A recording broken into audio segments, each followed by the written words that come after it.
নমস্কার বন্ধুরা, তনুশ্রী রান্নাঘর অ্যান্ড ব্লগস চ্যানেলে তোমাদের সবাইকে স্বাগত। তোমরা সবাই কেমন আছো? আশা করি সবাই ভালো আছো। আমিও ভালো আছি।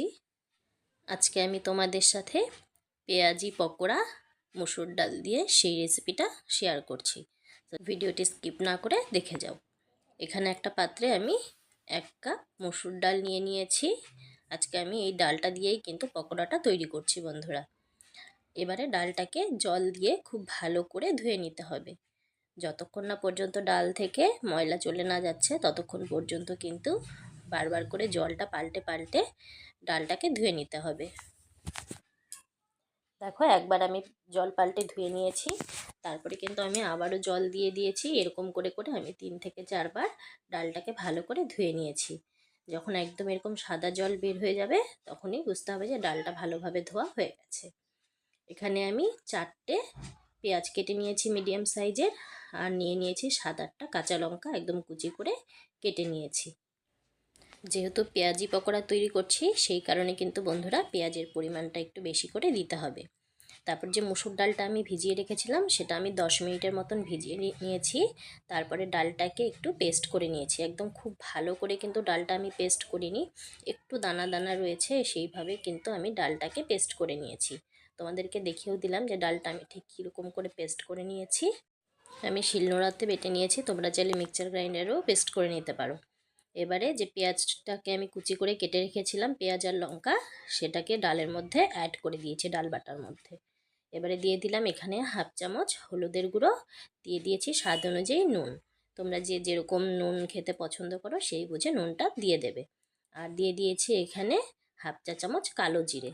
সমস্ত কিছু এবারে কিন্তু হাত দিয়ে খুব ভালো করে বন্ধুরা এটাকে মেখে নিতে হবে। একদম খুব সুন্দর করে ডলে ডলে মেখে নিতে হবে যাতে পেঁয়াজগুলো অনেকটা মজে আসে। তোমরা দেখতেই পাচ্ছ আমি কিন্তু অনেকটা সময় নিয়ে এটাকে খুব ভালো করে সুন্দর করে মেখে নিয়েছি। পেঁয়াজ আর ডালের পরিমাণটা ঠিক এরকমভাবে হতে হবে যেন একদম জল জলেও না হয়ে যায়, আবার একদম শক্তও না থাকে। একদম মিডিয়ামভাবে এটাকে মেখে নিতে হবে। এই যে ঠিক এরকমভাবে এটাকে মাখতে হবে। এবারে গ্যাসে আমি কড়াই বসিয়ে দিয়েছি আর দিয়ে দিয়েছি এখানে সাদা তেল। তেলটাকে এবারে পুরো কড়াইয়ে আমি স্প্রেড করে দেব। তেলটাকে কিন্তু খুব একদম বেশি গরম করব না, একটু হালকা গরম হয়ে গেলেই তারপরে হাতের মধ্যে একটু একটু করে ডাল বাটা আর সেই পেঁয়াজ হাতের মধ্যে নিয়ে একটু ভালো করে চেপে চেপে বড়ার আকারে শেপ দিয়ে নিয়ে তারপরে এটা তেলের মধ্যে ছেড়ে দিতে হবে। ঠিক প্রথমেরটা আমি যেরকম করে দিয়েছি সেইভাবেই আমি কিন্তু সমস্ত পকোড়াগুলো তেলের মধ্যে দিয়ে দিয়েছি। আর এখন কিন্তু বন্ধুরা তোমাদের গ্যাসের আঁচটাকে একদমই লো টু মিডিয়ামে রাখতে হবে, কারণ বাড়িয়ে দিলে কি হবে, ভেতরটা কাঁচা কাঁচা থেকে যাবে, উপর দিকটা ভাজা হয়ে যাবে, ভেতরটা খেতে একদমই ভালো লাগবে না আর ক্রিস্পিও হবে না। আর একদম গ্যাসটা একদম কমিয়ে দিয়ে ভাজলে কিন্তু একদম খুব সুন্দর মুচমুচে হয় খেতে।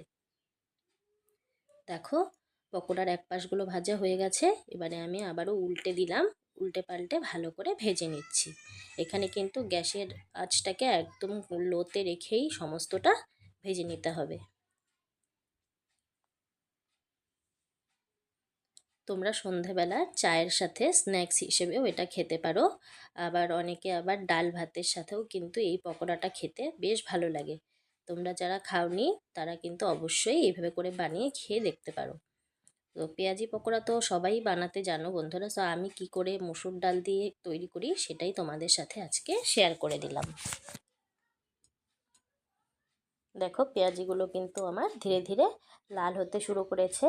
এটা একদম ব্রাউন কালার হওয়া পর্যন্ত এটাকে অপেক্ষা করতে হবে, তাহলে কিন্তু খেতে খুব ভালো লাগবে। উল্টে পাল্টে আমি ভালো করে সমস্তটাই ভেজে নিচ্ছি। ঠিক একইভাবে কিন্তু আমি যে বাদবাকি যে পকোড়াগুলো ডালটা আছে সেই ডাল দিয়ে পকোড়াগুলো ভেজে নেব। সো সেগুলো আর তোমাদের সাথে শেয়ার করছি না। সো দেখো, তৈরি হয়ে গেল আমার আজকের এই মুসুর ডাল দিয়ে পেঁয়াজির রেসিপিটি।